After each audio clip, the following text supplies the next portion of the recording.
ఇవే జీవన తరంగాలు, ఇవే ఇవే జీవన తరంగాలు, జీవన తరంగాలు. ఊరికే ఎక్కడికని వెళ్తాం?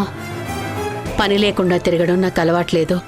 నువ్వు వెళ్ళాలనుకుంటే వెళ్ళు, నేనిక్కడే ఉంటాను. ఆహా, అలా వెళ్తూ మాట్లాడుకుందామని అడిగాను. సరే, ఇక్కడే మాట్లాడతానులేండి. కీర్తి వాళ్ళ అన్నయ్యతో చెప్పింది నిజమేనా? నిరూప్తో పెళ్ళని చెప్పిందంట.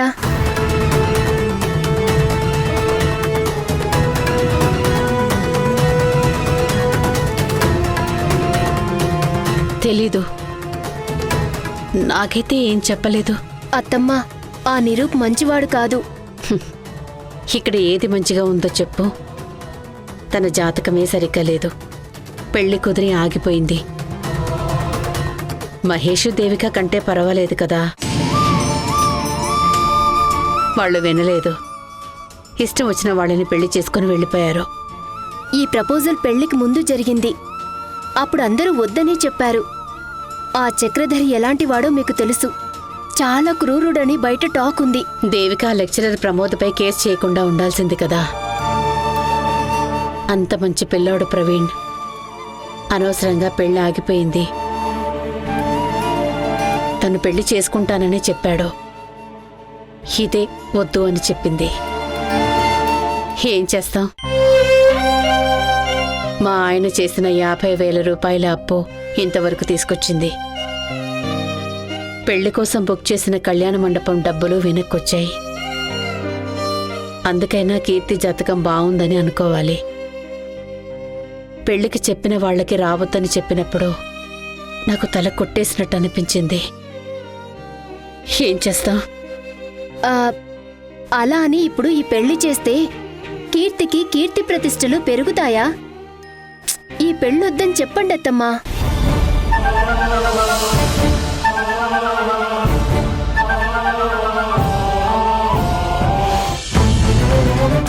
నీ డెసిషన్ తప్పు. ఇలా చేస్తే ముందు ముందు ఇబ్బంది పడతావు. ఆ పెళ్లి వద్దని కీర్తికొక అన్నగా స్ట్రాంగ్గా చెప్పలేవా? నేను చెప్తే వింటుందా? ఎందుకు వినదు? నీకా బాధ్యత ఉంది మహేష్. బాధ్యత తీసుకునే అవకాశం నాకెవరిచ్చారు? ఎవ్వరూ ఇవ్వరు. ఎవరికి వారే స్వంతంగా తీసుకోవాలి. చదువుకునే టైంలో అది కావాలి ఇది కావాలి అని ఇంట్లో వాళ్ళని పీడించావు. తీరా జాబ్ వచ్చాక ఇంట్లో వాళ్ళకి సపోర్టుగా ఉంటావు అనుకుంటే పెళ్లి చేసుకుని వెళ్ళిపోయావు. బాధ్యత తీసుకునే సమయానికి నీకు నువ్వే తప్పించుకుంటే ఎవరేం చేస్తారు? అది జరిగిపోయింది, వదిలేయండి. బాధ్యత తీసుకోలేదు కాబట్టి చెప్పే అధికారం లేదంటావు. మరి అక్కకి ఈ విషయం తెలిస్తే వద్దని చెప్పాలి కదా. తను ఏదో పోగొట్టుకున్నట్టు అలా కూర్చొని ఏదో ఆలోచిస్తుంది. ఏమైంది అమ్మకు? ఏమో తెలీదు. ఈ మధ్యలో ఎప్పుడైనా అమ్మని కలిసావా? కీర్తి పెళ్లి క్యాన్సిల్ అయిన తర్వాత అమ్మ నాతో మాట్లాడింది. ఇల్లమ్మేసి ఒక వాట నువ్వు తీసుకో, ఇంకో వాట కీర్తికివ్వు, మిగిలింది మీ నాన్నకి కోర్టు ఖర్చులకు ఉంటుందని చెప్పింది. కీర్తి పెళ్లి ఆగిపోయాక తల్లి కొడుకు ఇద్దరు మాట్లాడుకున్నది ఆస్తి గురించి. బాధలో ఉన్న కీర్తికి ఏం చెయ్యాలి అని నువ్వు అడగలేదు, తను చెప్పలేదు. అక్క తీరేంటో అర్థం కావడం లేదు. అయితే నేను అన్నాను, కోర్టు చుట్టూ తిరుగుతూ డబ్బు ఖర్చు పెట్టే బదులు తప్పు తనదేనని నాన్న ఒప్పుకుంటే సరిపోతుందని. జనానికేం చెప్తావు? జనాలకి నాన్న గురించి తెలుసు. మన డబ్బు ఖర్చు చేసిన ఒపీనియన్ మారుతుందా? అవును, అంతా వేస్ట్ కదా. ఇల్లమ్మితే వచ్చిన డబ్బు కోర్టు ఖర్చులకు వాడుకోవటం ఇప్పుడు అర్థమవుతుంది. ఇల్లు, డబ్బులు, ఆస్తి ఇవుంటే చాలు. అమ్మ, నాన్న, చెల్లి వీళ్ళందరూ ఎందుకు? వాళ్ళేమైపోతే నీకేంటి, అంతేనా? నా ఉద్దేశం అది కాదు. మరింకేంటి? ఆ చక్రధర్ కొడుకును కీర్తి పెళ్లి చేసుకుంటే ఇంటి మీద అప్పు తీరిపోతుంది. అది విన్నాక నీకు మనసులో సంతోషం అనిపించుంటుంది. సరే అని తలాడించుంటావు. బలవుతుంది నీ చెల్లెల్రా. చక్రధర్కు సొసైటీలో ఎలాంటి పేరుందో తెలీదా? ఇక అతడి కొడుకు గురించి కూడా మాట్లాడుకోవాలా? అలాంటి సంబంధం అంటే అన్నా నీకు అప్పుడే వద్దని చెప్పాలని ఎందుకు అనిపించలేదు? నాకనిపించిన ఏం ప్రయోజనం? ఒకవేళ వద్దు అని గట్టిగా చెప్తే వేరే సంబంధం చూడు అని చెప్తారు. అయితే నీకు వేరే సంబంధం వెతికే బరువు బాధ్యతలు నీ మీద పడతాయని తను ఎలా వెళ్తే నీకేంటి అంటూ వచ్చేసా. రేపు నీ కూడా ఒక బిడ్డ పుడుతుంది, నీకు కూడా బాధ్యతలు తెలిసి రావాలి కదా. అందుకే కదా మీ దగ్గరకు వచ్చింది. మీరు అమ్మతో మాట్లాడండి, ఏమని? ఈ పెళ్ళొద్దు అని. అప్పు తీరుతుందని ఆశపడి కీర్తి గొంతుకోయొద్దని దీప కూడా అంటుంది. కీర్తి నా చెల్లెలు, పెళ్ళయ్యాక నలిగిపోతూ ఉంటే నాకే కదా బాధ. మీ అమ్మ నా మాట వింటుందా? లెక్చరర్ ఇంటిపై రైట్ చేశాను. మీ నాన్న ఏదో 50,000 రూపాయలు అప్పు తీసుకుని ఇరుక్కుపోయారు. దాంతో కీర్తి పెళ్లి ఆగిపోయింది నా వల్లే, ఇదంతా జరిగింది అని మీ అమ్మకి కోపం. నేనేం చెప్పాలి ఈ టైంలో? చక్రధర్ దగ్గర డబ్బుంది కాబట్టి కీర్తికి ఇంటితో పనిలేదు. తర్వాత ఈ ఇంటి నమ్ముకుంటే కొద్దిగా మా ఆయనకిచ్చిన తర్వాత మిగతా డబ్బులు మీరే తీసుకోండి. అంటే ఎప్పటికైనా వాటా కింద పోవాల్సింది ఇల్లే కదా. కాబట్టి ఒక 4 రోజులు అక్కడికొచ్చి ఉండండి. మీకు ఆ ఇల్లు అలవాటవుతుంది. ఏ ఇల్లు? ఎక్కడికి? మీ కొడుకిల్లు. అక్కడ మీ అమ్మ ఉంటారు కదా. తను ఉంటుంది, మీరు ఉండండి. లేదు, ఇక్కడ కీర్తి ఒక్కతే అయిపోతుంది. తనకు కనీసం పెళ్లి చేయడం లేదా పర్మనెంట్ జాబ్ ఏదైనా దొరికితే రావచ్చేమో. అయినా వచ్చి ఏం చేయాలో చెప్పు. ఈ ఇల్లు నాకు బాగా అలవాటైంది, ఇక్కడే ఉంటాను. అక్కడికొస్తే మీకు ఇబ్బంది అవుతుంది. త్వరలో మనవడొస్తాడు, తన నాడించుకుంటూ ఉండండి. ఎంతో ప్రేమగా పెంచిన కొడుకే నా మొహం చూడడం లేదు. కీర్తికి మజ్జిగతో తినిపిస్తే మహేష్కి పెరుగుతో తినిపించేదాన్ని. ఆఫీస్ నుంచి వచ్చేటప్పుడు వాడి కోసం దాచిపెట్టి చాక్లెట్ తీసుకొని వచ్చేదాన్ని. పరిగెత్తుకుంటూ వచ్చి తీసుకునేవాడు. కానీ ఇప్పుడు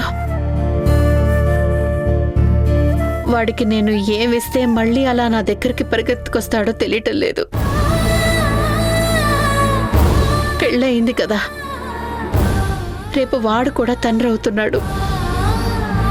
అలా రావాలని కోరుకోవడము తప్పే. ఆయన ఎక్స్ప్రెస్ చెయ్యట్లేదు, కానీ మీరంటే చాలా ప్రేముందత్తమ్మా ఆయనకి. వాడు నా కొడుకు, వాడి గురించి నాకు తెలుసు. సర్ది చెప్పొద్దు. అయినా నేనే ఒక్కో అనుబంధాన్ని వదులుకుంటున్నాను. అందరికీ దూరంగా ఉండాలని అనుకుంటున్నాను.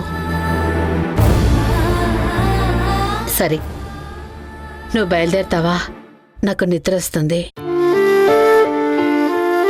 నీకు పుట్టబోయే బిడ్డ నామకరణం, కీర్తి పెళ్లి ఒకేసారి చేస్తే నీకు డబ్బులు మిగులుతాయనే కదా నీ ఆలోచన.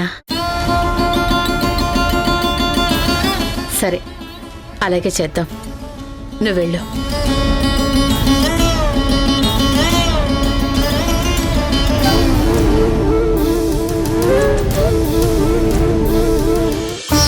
ఎలాగైనా సరే అమ్మకి చెప్తే మీరే చెప్పాలి. అమ్మమ్మ ఊర్లో లేదు, నాన్న మాట సీరియస్గా తీసుకోదు, నేను చెప్పడానికి కుదరదు. ఆల్రెడీ కీర్తి మీ అమ్మని కన్విన్స్ చేస్తుంటుందంటావా? తెలీదు. ఓకే ఫైన్, నేను మాట్లాడతాను. ఇక నువ్వు వెళ్ళు. సరే పిన్ని. మహేష్, అప్పు గురించి ఏం ఆలోచించావు? కడుతున్నాను. అన్ని ఇన్స్టాల్మెంట్స్ కరెక్ట్గా కడుతున్నావా? అవును, కడుతున్నాను. మీ కంపెనీ ముందులాగా లేదు. ఇన్సెంటివ్స్ అన్నీ ఆగిపోయాని విన్నాను. అవును, incentives, house rent allowance, conveyance ఏం రావటం లేదు. అందుకే మెయింటెనెన్స్ ఇబ్బంది అవుతుంది. కానీ ఎలాగో అలా ఇన్స్టాల్మెంట్స్ ఆపకుండా కట్టేస్తున్నాను. చూసుకో, అక్కకి అన్నింట్లోనూ మోసం జరిగింది. ఇంటి విషయంలో జరగకుండా చూసుకో. మ్మ్.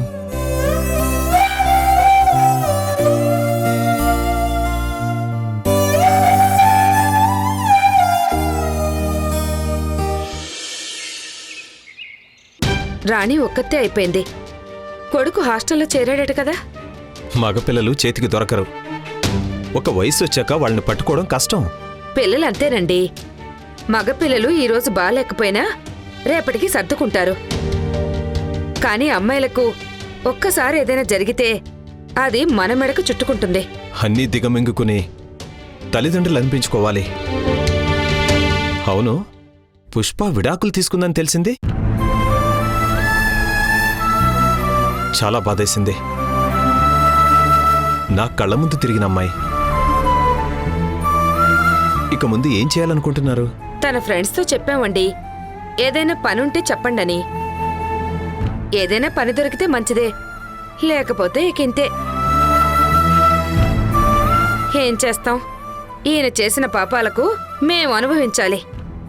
నేనేం చేశాను చెప్పండి? ఇందులో నా తప్పేం లేదు. మీరు మాట్లాడకండి. అవసరమా మీకు? ఆ నీలకంఠంతో స్నేహం అవసరమా? అందరూ దొంగలే.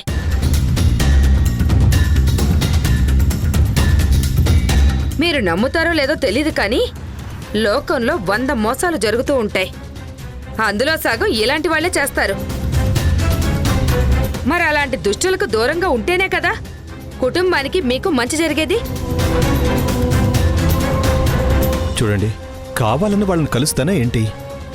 పొద్దున లేస్తే ఏదో పని ఉంటుంది. అలాంటి జాబ్ నాది, తప్పదు మరి.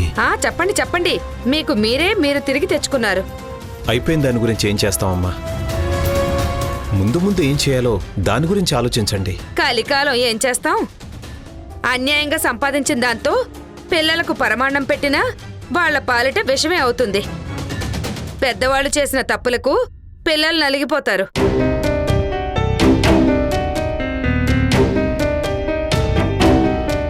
పుష్ప ఎక్కడా?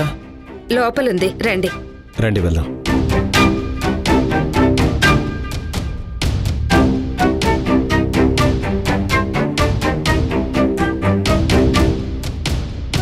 అమ్మా పుష్ప, ఇప్పుడు ఏం చేయాలనుకుంటున్నావు? తెలీదు అంకుల్. నేను ఆల్రెడీ తనకు చెప్పాను ప్రకాష్ గారు, నువ్వేం టెన్షన్ తీసుకోకు. నేను ఉన్నంతకాలం నేనే చూసుకుంటాను. భర్త మధ్యలో వచ్చాడు, మధ్యలోనే పోయాడు. నేను కన్న తండ్రిని నిన్ను వదులుకుంటానా అని ఎంత చెప్పినా అర్థం చేసుకోవడం లేదు. విన్నారా? ఆయన అన్న మాటలు విన్నారా? ఏమైనా బుద్ధుందా? తినడానికి తిండి, బట్టలు ఉంటే చాలా. ఆయన చేయగలిగేది అదే కదమ్మా. ఉన్నంతలో నీకేం లోటు లేకుండా చూసుకుంటాడు. మరి సన్నీకి మీరేం లోటు చేస్తారు చెప్పండి? ఇల్లు వదిలి హాస్టల్కి ఎందుకు వెళ్ళాడు? ఇప్పుడు మీకు అర్థమైంది కదా బతకడానికి ఏది ముఖ్యమని. మా నాన్నకు కూడా చెప్పండి. ఏమ్మా, ఇంటికొచ్చిన వాళ్ళతో మనసుకు బాధ అయ్యేలా మాట్లాడతావా? ఏం మాట్లాడాలి, ఏం మాట్లాడకూడదని విచక్షణ కోల్పోయినట్టున్నావు. సారీ ప్రకాష్ గారు, తప్పుగా అనుకోకండి. అబ్బాయిలు ఇల్లు వదిలి వెళ్ళిపోవచ్చు, కానీ అమ్మాయిలు ఎక్కడికి వెళ్తారో? బయటికెళ్ళి బతకలేరు. భర్తను వదిలేసి తల్లిదండ్రులతో ఉన్న ఆడదాన్నే నలుగురు 4 రకాలుగా అనుకుంటారు. సరే అమ్మా, నేను మళ్ళీ కలుస్తాను. Take care.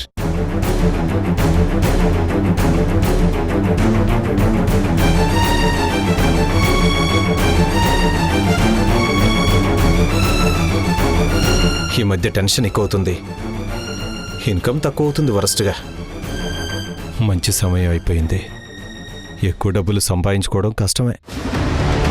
ఆ గోవిందమూర్తి ఇంటికొచ్చి బెదిరించాడు. అలా అని మీరు ఇన్స్పెక్షన్కి వెళ్తే నీలకంఠం ఒప్పుకోడు. అదే ఏం చేయాలని ఆలోచిస్తున్నాను. నీలకంఠంతో మాట్లాడండి. పరిస్థితి ఇలా ఉంది, గోవిందమూర్తి బెదిరిస్తున్నాడు, నేను సైలెంట్గా ఉండలేనని చెప్పండి. మరి ఇన్ని రోజులు పంపించాను కదా అంటాడేమో. పంపించాడు కాబట్టే ఇన్ని రోజులు సైలెంట్గా ఉన్నారు. ఓకే, ఒక స్థలంలో ఇన్ని రోజులు ఉండడం తప్పు. 1 సంవత్సరం 2 సంవత్సరాలంటే ఒక చోటు ఉండాలి, తర్వాత ట్రాన్స్ఫర్ అయిపోవాలి.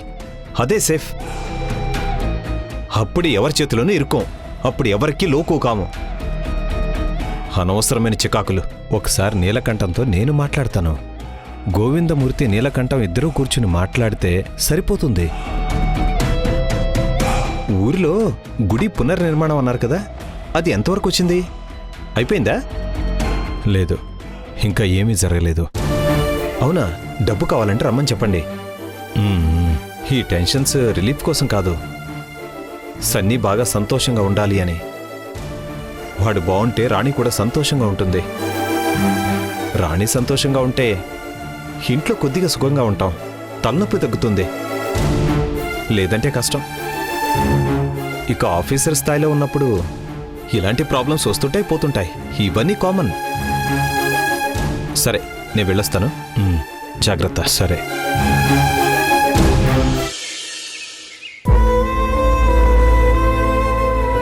నిన్ను చూసి చాలా రోజులైంది కదా, అందుకే నీతో మాట్లాడాలని వచ్చాను. ఏంటో చెప్పు. ఎలా ఉన్నావక్కా? అంతా రొటీన్, ఆఫీసు ఇల్లు అంతే. ఇక ఆయన లోకంలో ఆయన ఉంటారు. కీర్తి కాలేజ్కి వెళుతోంది, వస్తోంది అంతే. అమ్మ ఊరెళ్ళిందని విన్నాను. అమ్మ కూడా అలసిపోయింది. నీతో ఉండొచ్చు, కానీ అలవాటు లేదు, నేనుండలేను అంది. నా మొగుడు ఇంట్లో ఉంటే అమ్మ ఉండలేదు. ఆయనేమో జరగాల్సిన నష్టం అంతా జరిగాక బుద్ధిమంతుడిగా మారినట్టున్నాడు. ఇప్పుడు ఇంట్లోనే ఎక్కువ ఉంటున్నాడు. అప్పుడప్పుడు ఎవరో లాయర్ ఉన్నారని కలవడానికి వెళ్తారు, వస్తారు. అందుకే అమ్మకి చెప్పాను, ఊరికి వెళ్ళి హాయిగా ఉండు అని. కీర్తి గురించి ఏం ఆలోచించావు? ఏం చెయ్యాలని? నేనేం ఆలోచిస్తాను, నేనేం చేస్తాను? చెయ్యాలక్కా. తన భవిష్యత్తు గురించి ఏదో ఒక ఆలోచన చెయ్యాలి కదా. ఏమో, అది చదువుకుంటాను అంటే చదువుకొని, లేదా పెళ్లి చేసుకుంటాను అంటే చేసుకొని, తనిష్టం. ఏదైనా ఈ 2 సంవత్సరాల్లో జరిగితే మంచిది. ఇక నేను ట్రాన్స్ఫర్ తీసుకుని వేరే ఊరికి వెళ్ళాలని అనుకుంటున్నాను. జీవితంలో మారుతూ ఉండాలి. ప్లేస్ మారితే అక్కడ జనాలు, పరిసరాలు చేంజ్ అయితే కాస్త ఫ్రెష్గా ఉంటుందని అనిపిస్తుంది. కీర్తి నిరూప్ని పెళ్లి చేసుకోవాలని డిసైడ్ అయిందంట. అది నాకేం చెప్పలేదు. మహేష్తో చెప్పింది. దీపొచ్చి చెప్పింది. వద్దని చెప్పొచ్చు కదా. వద్దంటే ఎలా? పెళ్ళైతే కావాలి కదా. అవుతుంది. వయసు అవుతోంది కదా. ఏం అవ్వలేదు. నేను చెప్తుంది శరీరానికి వచ్చే ఏజ్ గురించి కాదు, మైండ్ గురించి. ఒక్కసారి మనసులో ఆశలు మూడుబారితే తిరిగి చిగురించటం కష్టం. తనేదో తన ప్రయత్నం చేస్తోంది, వదిలి. పెళ్లి కాకపోతే పోని, అబ్బాయిలిక దొరకరా? అంత అర్జెంటుగా పెళ్లి చేయాలా? నేను తల్లిని, తను నా కూతురు. పెళ్లి కాకపోతే ఏమవుతుంది అంటే ఏం చెప్పాలి? అర్జెంటుగా చేయాల్సిందే అని చెప్పాలా? నేను వద్దని చెప్పడం లేదు. యోగ్యత ఉన్నవాడికిచ్చి చెయ్యాలి కదా. నిరూపు యోగ్యుడు కాదు. సరే, యోగ్యత ఉన్నవారు ఈ ఇంటి కల్లుడు కావడానికి ఎవరు ముందుకు రావటం లేదు. ఏం చేద్దాం? వచ్చే వరకు వెయిట్ చేద్దాం. ఇప్పుడు పెళ్లి వద్దని చెప్పక్క కీర్తి ఫ్యూచర్లో చాలా బాధపడాల్సి వస్తుంది. వద్దు అని చెప్తే చాలా? నువ్వు చూస్తావా పెళ్లి సంబంధం? చూడలేవు కదా.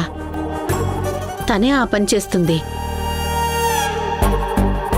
ఎవరినో కని చూసుకొని చేసుకుంటే నాకు తలనొప్పి తగ్గుతుంది. అక్క, కీర్తి పెళ్లి నీకు తలనొప్పా? ఈ మాట అంటుంది నువ్వేనా? నీకర్థం కాదు. కష్టం అనిపిస్తుంది. ఇప్పుడు అమ్మలేదు. ఇక నువ్వు మహేష్ మీ లోకంలో మీరుంటారు.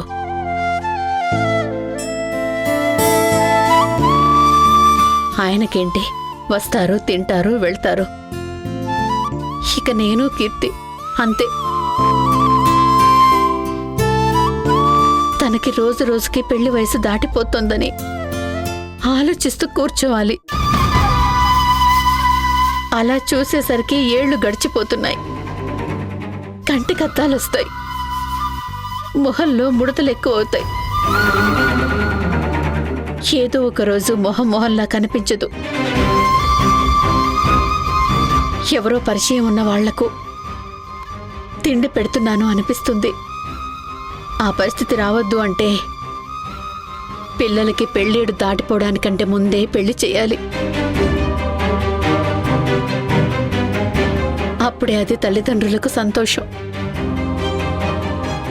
కానీ నాకంత అదృష్టం లేదు.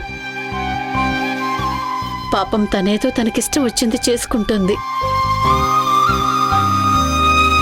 తన ప్రయత్నం తనని చేసుకోనివ్వు. మనం చూసే చూడనట్టుంటే చాలు. నా మొగుడు నీ మొగుడు వాళ్ళ లోకల్లో వాళ్ళున్నారు. కానీ వాళ్ళు ఎలాంటి వాళ్ళు మనకి పెళ్ళయ్యాకే తెలిసింది. కానీ కీర్తి చేసుకోబోయే ఫ్యామిలీలో చక్రధర్ తన భార్యను చంపాడనే ఆరోపణ ఉంది.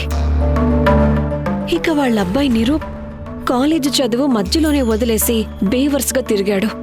ఇవన్నీ ముందే తెలిసినా కూడా అలాంటి ఇంటికి కోడలిగా ఎలా పంపిస్తావ్? అలాంటి సంబంధం వల్ల కీర్తికి సుఖం ఉండదు. తనిష్టం, నేనేం చెప్పలేను. అక్క, తన ఈ పెళ్లి తన సుఖం కోసం చేసుకోవటం లేదు, నీ మనసుకి కష్టం కలగకూడదని చేసుకుంటుంది. కానీ నువ్వే అర్థం చేసుకోవటం లేదు. తను అలాంటి పెళ్లి చేసుకుంటే తన జీవితాంతం బాధలు కన్నీళ్లే. నాకు తెలుసు, అలవాటైపోయింది. నిన్ను మనస్ఫూర్తిగా ప్రేమించేది తనొక్కతే అక్కా. కానీ నేను కొడుకునతిగా ప్రేమించాను. తనకు చిన్ననాడు కూడా సుఖం లేదు. ఏది తనకు ప్రేమగా ఇవ్వలేదు. కానీ అది నా మీదే ప్రేమను పెంచుకుంది. నేనే దానికి సర్వస్వం. అందుకే ఇప్పుడు కూడా అమ్మ మనసు ప్రశాంతంగా ఉండాలని నీకోసం బలిపశు అవుతుంది. అవ్వాలక్కా? నాకు ఏది వద్దు అని చెప్పాలని లేదు. తను అతన్ని పెళ్లి చేసుకుంటుంది అంటే నేను ఏడవాలి, చేసుకోకు అని చెప్పాలి.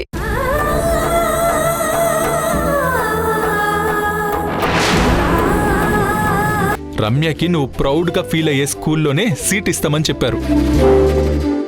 రమ్య స్టడీస్ గురించి ఇక టెన్షన్ పడాల్సిన పని లేదు. ఫీజు చాలా ఎక్కువ అడుగుతున్నారు. రమ్యకి క్వాలిటీ ఎడ్యుకేషన్ అందటం ఇంపార్టెంట్. ఫీజు ఎలాగోలా నేను మేనేజ్ చేస్తాను. అదే నేను పాత కళ్యాణ్ అయ్యుంటే 1 రూపీ కూడా పే చేయకుండా సీట్ తెచ్చుండేవాణ్ణి. What do you mean?